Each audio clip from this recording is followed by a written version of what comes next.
Welcome to Behind the Story, where we learn the story behind the story. I'm Naomi Craig, historical fiction author of Rahab's Courage. And my name is Lisa Renee from the Collaborative Press, where we help authors self-publish, and I'm also a contemporary romance author.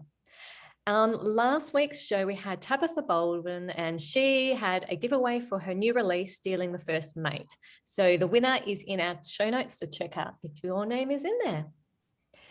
And Naomi, before we get started today, we've got an awesome, fun South Australian author, and it's going to be lots of fun.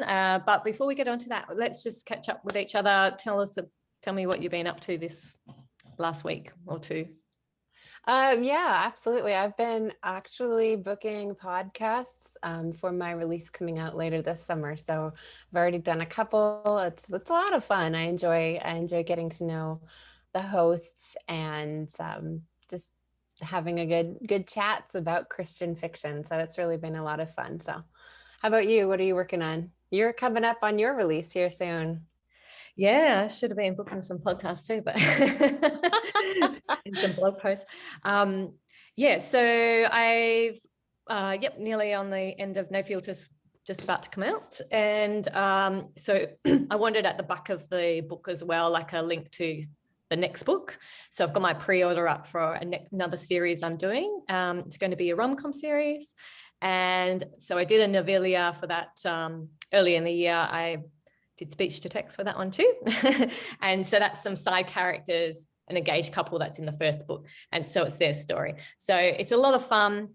It's a little bit flirty and a bit fun situation. So it's called Fake Engagement Mistake. And yeah, it's set in the US in a small town called Idaho Springs. So that's going to be a lot of fun. So yeah, that's my new novella that we'll put the show notes with a link for that. If anyone, you can actually buy it on Amazon or all the other bookstores, or you can get it free when you subscribe to my newsletter.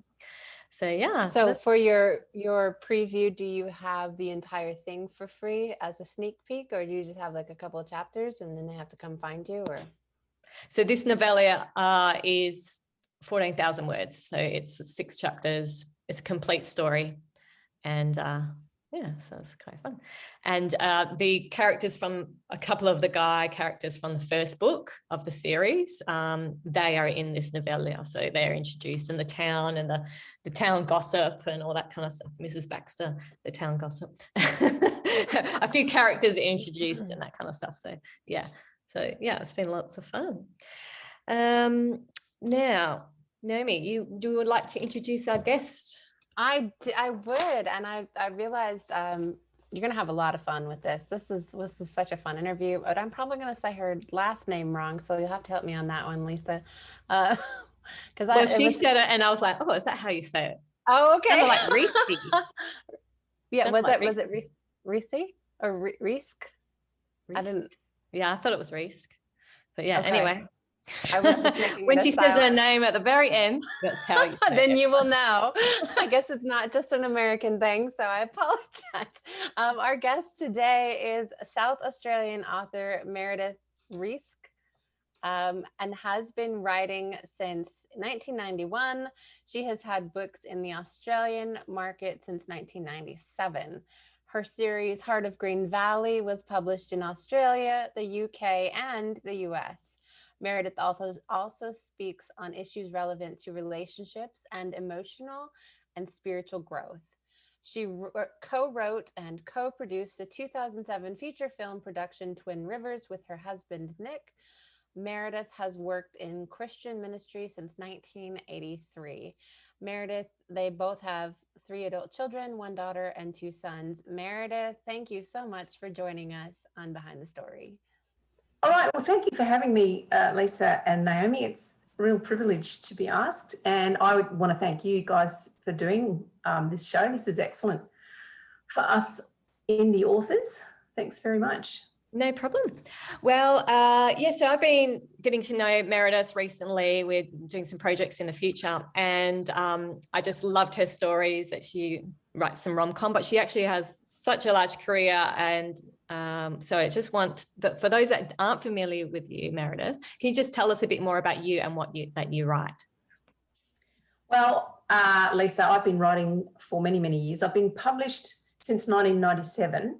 And I sort of started out on the trail of historical romance, and that was a lot of fun. I enjoyed that, but it was more serious than this. As I got on, I got a bit bored with historical romance. I'd written quite a few. They were going really, really well here in Australia. So I messed around. I tried a fantasy allegory. I tried a murder mystery. I tried a time travel adventure. That was fun. I've tried a contemporary romance, serious, and then I've just hit upon this set of books, which is what you would probably call rom-com. I didn't necessarily set out to make it rom-com, but the characters were those kind of people. So I found myself laughing. So I guess that's what we're going to call it. I love it. Well, your latest release, All Arranged, is your 22nd published title. And that by the time this airs, your release will be right around the time this airs. Is that correct? Yes, it should be. Where are we?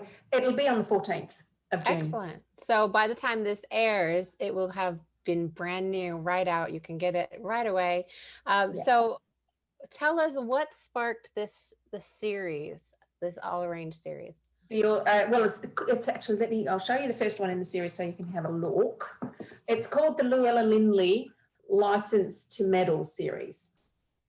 Now, what sparked it? Well, I wrote the third one first. The one that's coming out next week, this one, is the one I actually wrote first. And I wrote that probably, I don't know, about 6-7 years ago. And I was at that stage in my life where I had adult children who I thought were just a little bit slow about getting on with the whole, let's find a life partner and get married sort of thing. And they weren't actually really fond of my advice or interference. And it's like, so what you do when this is happening in your life, of course, is you go and you live vicariously through some other characters. So I made some up, and the Luella Linley, the main mother in the series, is an author. She has turned out she writes Regency romance, which is probably where, I'm a huge Regency romance fan. Jane Austen, well, she's the greatest author of all time, isn't she? And I do love Regency romance. And I myself live in La La Land a lot as an author, and I'm sure other authors out there that would be listening, I see a shake of the head here and there, also live in La La Land a lot. And so at first the story didn't feature her too much. And do you want to know what happened? It's up to you if you want to. No, not in the story. What happened about writing the story? I wrote the third one first, and there was this issue in it, which I'm not going to tell you about because it'll be a spoiler, that I kept getting feedback on. I think even Lisa gave me the same feedback. And the feedback was, this is a problem. It sort of confuses the genre a bit. And I tried to change it, but it just wouldn't change. Sometimes the characters, they are who they are and they're going where they're going and you just can't change them. Anyway, so I submitted it to a editor friend of mine who's very, very cluey. And she said to me, you need to make more of the mother character. You need to pump her up and get her antics bigger and put, some of her writing into it. And she said, the way you'll sell this is if you do it. This is the third in the series and you write these stories about the two sisters first. I said, well, that's probably a good idea. So I went away and I got the two sisters, began to think about them. I don't know where these ideas come from. It's really quite alarming to think what goes on in my head. But anyway, I got two other stories and wrote them. But Lisa, you've read them or read a couple of them anyway. You see that I've also written a parallel story that goes along with it that is in Regency. So it's Luella's writing in Regency, but it reflects what's happening with her kids in the contemporary. And so the third one that I'm going to release on the 14th is the first one. But no, it's not the first in the series. It's the first one I wrote.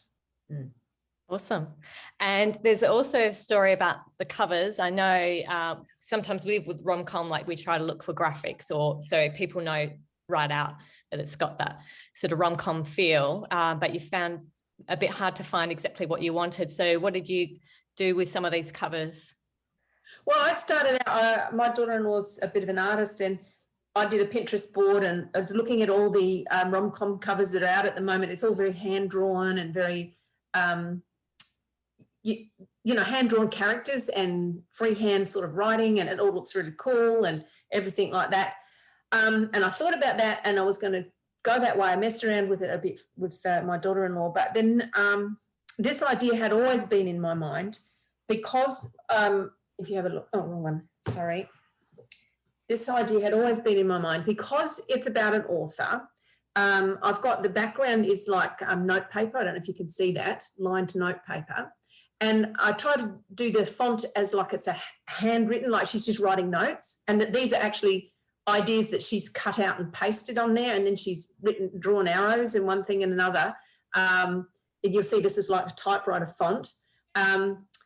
And so I sort of try to mix a bit of both the modern hand-drawn type thing with the arrows and the hand-drawn love hearts and all that sort of thing. But I needed a policeman, right? So once again, you go to stock photos, and the policemen then there are all very American looking, which is lovely. But this is not an American novel. So my friend is, he is a policeman.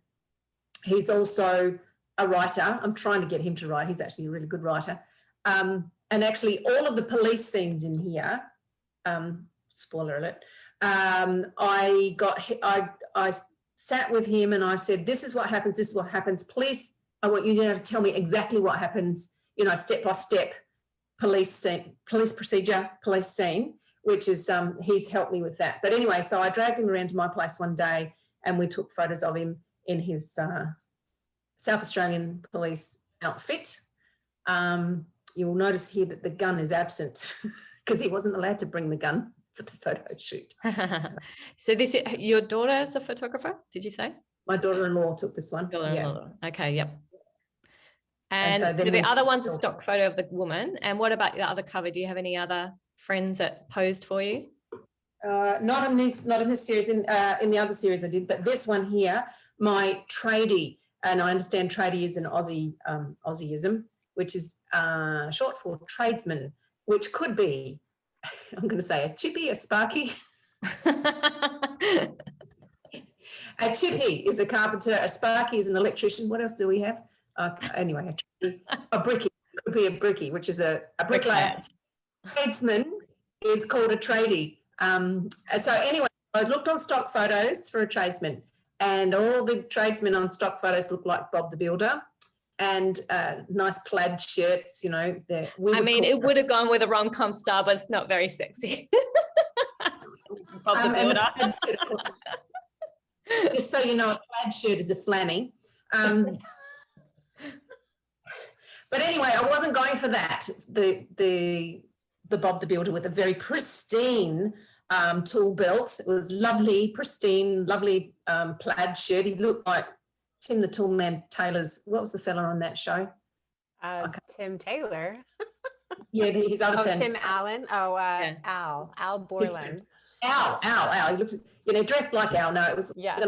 I needed something looking like this, you see. So I put two things on Facebook. First of all, I put up, does anybody have a tradie in the house who'd be a good sport and let me have a photograph to use on the front of my cover? Well, I got a number of mothers volunteering their sons.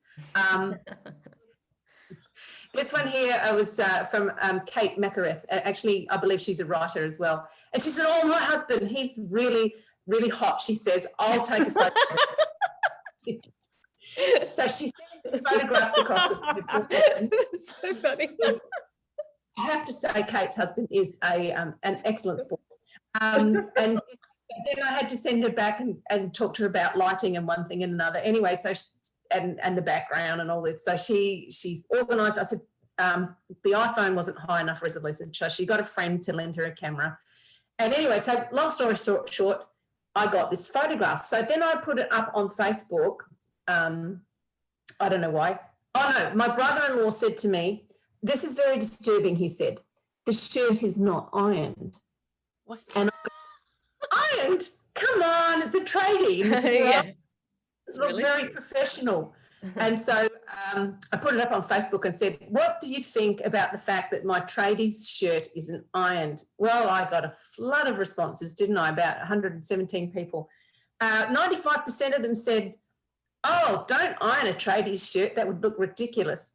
And then there was about 5% of them, mainly Italian mothers, who said, I always ironed my tradie's shirts before he went out. And I thought, well, they probably got laughed at the minute they got to the building site with ironed shirts, but goodness me. So anyway, that's the story. I've got a stock photo and it's a farmer and his shirt was ironed as, creased as well. And that was stock photo, farmer. So is that creased? And he was widowed, so he didn't iron his shirt. So it was very realistic. Okay. Good. I mean, does anybody iron shirts? I iron my husband's shirts. He's a pastor, but that's only for Sunday and Wednesdays. Does anybody else comment below if you're still ironing shirts? Because we need to know. My husband irons his own shirts. Does he? If he wears business. I iron my husband's shirts. He's pastor also, but things in Australia have changed and nobody's wearing shirts and ties to church anymore. So. Are they going shirtless or? Yeah. The material, if you buy shirts that don't need ironing, that's the way. Right, yeah, toss them in the dryer or. Yeah, that's how I iron. I put it in the dryer, take it out, fold it straight away. Oh, that's I'm an author, I don't have time for ironing. When you watch a movie is when you iron. Right, yeah, exactly. So where are that? You said they're not, you don't want an Australian or an American tradie. Are you set in Australia then, all your books? Yeah. Excellent. I've only got 2 out of my 22 that are not set in Australia, and they're both set in the UK. And I didn't feel too bad about that because I lived in the UK for a year, and they're both historicals, and I dug around a lot of historical sites while I was there, as you can imagine. If you're going to be in the UK, you don't want to sit inside television. So, both of those I felt reasonably comfortable about writing. American, while we've watched loads of American television, and I could probably, talk about any American television program with you, mostly, I'm feeling quite insecure about writing in a country I've never been to, because when I got to the UK, I found out, I thought that our culture was probably the same as the British culture. Hey, we were settled by the Brits and, I'm of British descent, so I'll be the same as them. And I got there and I was alarmed. It took me a while to figure it out. But our culture is vastly different to the UK culture in terms of how we relate to each other. And I think it's probably, I don't know, but I think it would probably be similar if I landed in the US, that the way that we as Australians interact and relate is very, very different. So even though I've watched lots and lots of Hallmark movies. It's a true test of America right there. You got it. Yeah, I know. I mean, Naomi's cringing. It's like them judging us on Crocodile Dundee. Yeah, exactly. Hallmark. That's not how. Mine's set in Australia, and I'd be interested to know. I in the front of the books, I do put a list of terms that I think are uniquely Australian, like tradie, for instance. But I would be interested to know if it does read differently to American, because I don't think I'd pick it up. I mean, I can tell it's American, but I don't know. Well, I have an American editor and she picks up, and my critique partners, I'll say, we don't know. I don't know what this means. And sometimes if it's in the context, I might know. But I do have to change something to something general most of the time. But if it's an Australian character, as long as it's sort of obvious what they're talking about, I'll keep the Australian terms. But like vacation is what Americans would say for holiday. So my female character would say holiday, and the guy character is American, he said vacation. So just little things like that. I think that's fair like that. But because all of my characters are Australian and we are in Australia, I put a note in the book to sort of say I I toyed with the idea. I know other writer friends of mine have absolutely swapped out the Australian lingo and inserted like, you know, they're taking out the trash and eating, parking in the parking lot. Naomi's looking at me as if to say, what's wrong with that? But that's not what we say. I would take out the rubbish bin for a start with, and I'd park in a car park. But and there's hundreds of sayings that are different. Yeah. So I toyed with the idea of swapping it out because I do want to have more American readers, because there's a lot more readers over there than there are here. But I elected to keep it Australian with the Australian language, but I did, and it was hard for me to do, I changed to American spelling. Oh. You're killing me here. As evidenced here on the front of the cover, it says organised with a Z. Oh, yeah. And of course, we would spell it with an S. Of course. And now I've got Australians looking at me and saying, don't you know how to spell? Look, I do know how to spell, but I made a conscious decision to change the spelling to US. I love it. That's going to be in your author's note when you're... Yeah. I have made a conscious decision to use that Z. Yeah, well, it wasn't easy, Jamie. You think it's easy. It's not. Oh, I'm starting to, even when I comment on socials, I'm using American spelling, you know what I mean? And polarized love, it's with a Z. So, yeah. Have you traveled a bit? What's your favorite country other than Australia? Australia. Other than Australia. I agree. Yes, I know. Yes. I've been to Singapore a number of times. I've been to the UK several times, and I've been to Italy because my husband's heritage is Italian. Nice. So we had to go to Italy to visit his cousins. He's got a bazillion of them. So my favourite country out of those three would be the UK, because I don't know, I just love the UK history. I guess it's because that's my roots, my 5 generations back, but that's my roots anyway. So I've poked around graveyards and old churches and cathedrals and manor houses and that sort of business. I enjoy that. I don't like England. Like the England I lived in was horrible. But the fairyland England that all the tourists go to see, which is all the old buildings and the really excellent little 11th, 12th century towns, like Laycock, where they filmed Pride and Prejudice, and they filmed Cranford, and another town, Castle Combe, where they filmed Stardust. And, these little towns often get used. You would often have seen them in films. That's fascinating. I love that sort of stuff. So other than the fact it takes 24 hours to get there, I'm on an airplane. And it's so cold. That's true. You'd be lucky to get. Actually, the first time I landed in England, everybody'd been telling me it always rains and it's always cold, and it was 30 degrees. Wow. I actually got sunburned, and I said, "What's going on here?" But it was only one time, of course, this happened. But they said, "Oh no, it's really, really strange." And I said, It was. Getting sunburned at Windsor Castle. What's going on? So what are your hobbies outside of reading and writing? Eating. It's not a good hobby. It's a great hobby. It's not doing for me though. When I was younger, I played a lot of sport, but I gave up basketball when I was 55, which was a little while ago. Wow. Because I was so slow, and all the younger girls, I think, thought, what's going on? She's very slow. And I actually fell and hurt my knees for the first time. So I don't do sport. I should do more walking. But yeah, reading and writing, music, movies, and eating and cooking. I like cooking now. My husband and I were getting old, you can tell. We don't want to go out now because the restaurant food is actually not as good as what we make at home. Have the onset of MasterChef. Do you get MasterChef in the US? Yeah, I don't watch a whole lot of popular There's TV, lots of but cooking yeah, I've heard of it. shows, Yeah, but yeah. MasterChef, and there was another show here in Australia called My Kitchen Rules. My husband had never been in the kitchen and thought, that was a woman's domain. Really excellent idea. But he watched these shows so much that he decided, you know what, that doesn't look so hard. I think I'll have a go.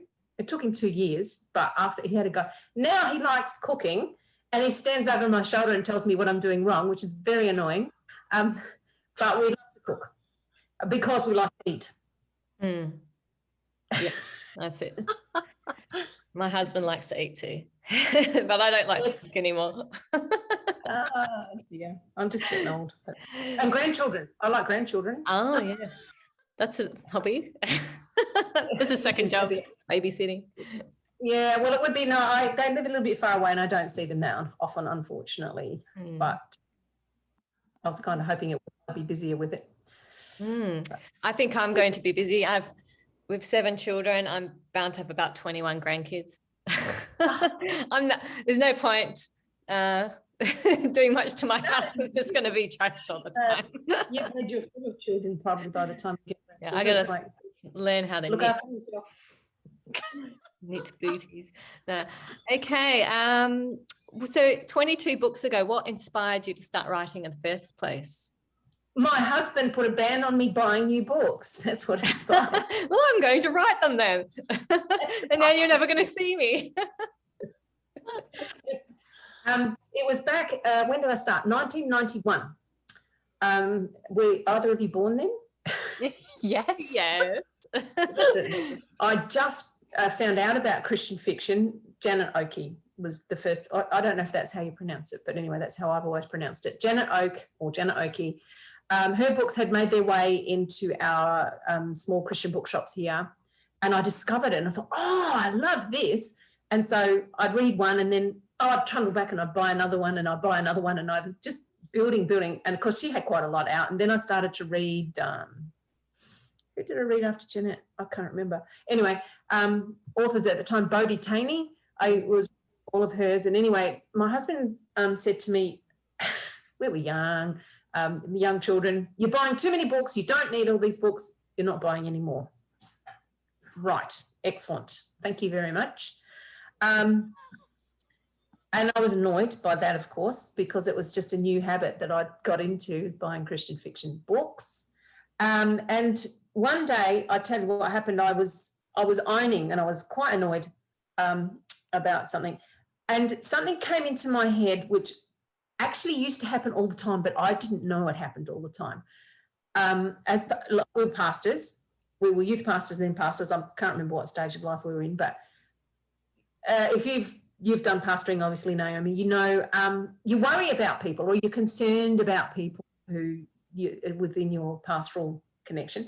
And I was concerned about these people, and I was ironing away, and off my brain went with these people, these 2 people, and I had taken their troubling situation and I had made it worse, and there was crisis and there was dialogue, and they would say this and this person would say that, and then this would happen, and off I went. And I finished the ironing, and I suddenly hit me what I'd done. I'd taken these people through this terrible situation. I'd been before them and everything, and actually they knew nothing about it. If I had always done it, I didn't know, but I thought, if I could do that with real people, I could probably do that with fictional characters too. And I was so excited. I ran to the supermarket, or didn't run, but I went to the supermarket and bought lined, I've probably got them somewhere, notebooks, empty page books, my pen. Back in the day, before I had a computer, the only typewriter I had was one of the old clackety-clack typewriters, and I was terrible at typing. That was one of the subjects I failed at school. So I began to write. I made up these characters, and it was so much fun. So I had one child at school, one child at kindergarten, and the baby at home. So I put the baby down to afternoon nap, and I'd get my notebook out and my pen, and I just write. I can't even remember what the question was now. Oh, when did I? How did you get into writing your first book? Yeah. anyway, so I wrote it in no time flat, and it was so amazing being involved in this fairyland and these characters and everything. Even when I'd sit outside the kindergarten waiting to pick up my son, I would be writing in my notebook.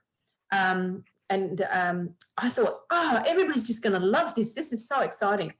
So the only publishing house I knew of at the time was Bethany House Publishers, because they were the ones that were being distributed mainly here. So I wrote away to them with great joy. You can't look up online. There was no line to look on back in this time. So I put it away with a stamp and all of that. And I went on and started to write the sequel to it. Wrote. And the letter came back maybe 3 months later or so with a nice little printed card. Thank you for your interest in our publishing house. And while, we cannot make comments on your manuscript, but while we have not accepted, does not mean that there is no merit in it. Yours sincerely, the editing staff at Bethany. Did you send the whole manuscript? No, I think I just in a quiet query, yeah. Yeah, well, I didn't know anything about anything back in those days. I didn't even know what I was doing with writing. So that was very discouraging.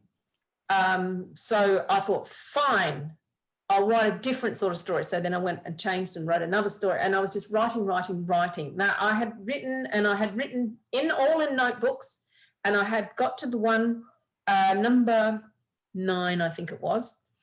And my mother, who's always my greatest fan, if you've got no fans, at least if your mother and grandmother are your fans, she was on the state level of a group here in Australia we call the CWA, which is, of course, the Country Women's Association.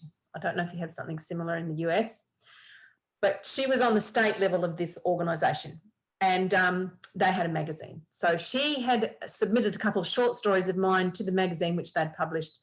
And she said to me, I've got a great idea. She said, why don't you write a serial for the magazine? I thought, well, why not? So I was on this number 9 book. And so I began to write it. And they would accept a page and a half. I suppose that would have been about 500 words, maybe 500 to 1,000 words once every 2 months. Wow. Every 2 months, I'd just write a little bit more and send it in. And after 2 years, the editor got back to me and she says, can you write an ending, because we'd like to hear the ending to this story? And I nearly had a conniption, because, of course, I'd only just established the story by that time. I'd only just established the character and the main tension. So I said, so I wrote an ending, like, a Star Wars type of ending where they've frozen Han Solo in ice. I wrote one of those endings that's not an ending at all. And said to them, can I write the full version and advertise it when you put out the last issue? And she said, so I quickly hurried, wrote. Lisa, I didn't know anything about editing or anything, or design or anything. I just hurried up and wrote it and gave it to a couple of English teachers at school who picked up a couple of spelling words. They didn't know anything either. Had a really dodgy cover on it, like dodgy. And I printed 300 copies and I advertised it in this magazine, and my husband get 300 copies. He goes, who's going to buy that other than your mother and your grandmother? And I, thank you for your confidence. And so I sold the 300 copies quick sticks. They just flew out the door, which was lovely. Right. Awesome. And then a friend of mine in distribution, I gave him a copy, and his mother-in-law read it, and she said, oh, it's wonderful. And he said, well, if you can write a sequel and put better cover on it, I'll distribute it. And that's how it all began. That was the Heart of Green Valley series, which sold really well around Australia. Yeah. So what is next for you? So you've got this all arranged. It's out now. You guys can grab it. We'll have the links there. What's up for you after this? I am engaged at the moment in a group project with a number of other Australian authors. One of them might also be on screen with us at the moment. But the details of it have been announced. And I don't think that they want us to announce it yet. But anyway, it's a bunch of Australian authors getting together, having a jolly good time.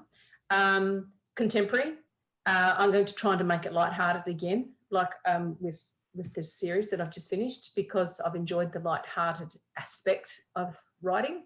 That is probably part of my personality, is to be a little bit lighthearted. So, what is your website quickly where your viewers can get a hold of you? MeredithResce.com. All right, and we will have that listed in our show notes. And thank you so much for joining us today, Meredith. Yeah, thank you. I really appreciate the time, and thank you for having me here. No problem. And we have a giveaway for All Arranged. So you guys will have the link in the show notes and you can enter that. Also, the hosts, we have a novella. So I have my new novella, Fake Engagement Mistake. And Naomi? Yes, my biblical fiction novella called On Desolate Heights. It's Balaam and his talking donkey. That is free for download. All those links will be in our show notes. Be sure to follow Meredith on socials and give her a like. Let's show her some support with her new rom-com. We're so excited for you. Be sure to sign up and share for a chance to win All Arranged. And that's it for this time. And that's all we have for you today. Until next time, let us run with endurance the race that is set before us, looking unto Jesus, the author and finisher of our faith.